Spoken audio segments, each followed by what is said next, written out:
gaya wa kowa. Sigari, barasa. Matakalu wutsulowa ƙasa. Oh.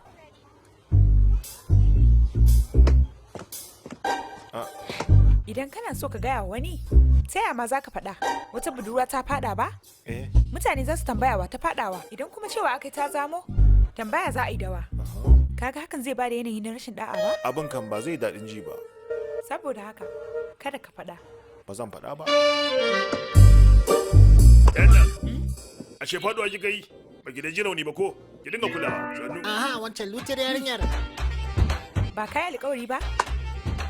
To garin ya kenan. Me yasa kake wancan yarinyar magana? A'a, ka san da yake. Mu zo na aiki ne, ba magana da 'yan mata ba. Sai ka ji. Wutsulawa fa tai daga matakala. Fanuwa ce daga matakala? Idan ba gaya mishi kai ba, ta yaya aka yi sani? Bai saurari duka ba. Ai ba saurin magana ne da kai ba. Gulma me kuma ko tsaya kuna ba za ku yi aiki ba. Ai ka wace yarinyar Samira. Me aka yi? Ai ta rikito ne daga matakala. Yanna, ashe fadowa kuma kika yi. Ko na zo na shafa miki magani ne.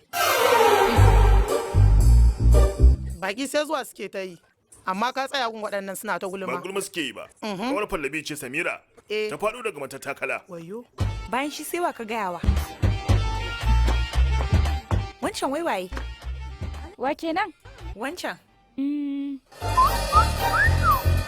Zo. Sauri. Me yi? Ya hau min kai ne.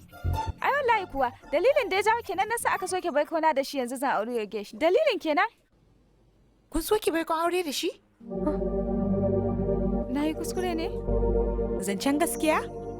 Ai kuwa kin yi abin da ya dace.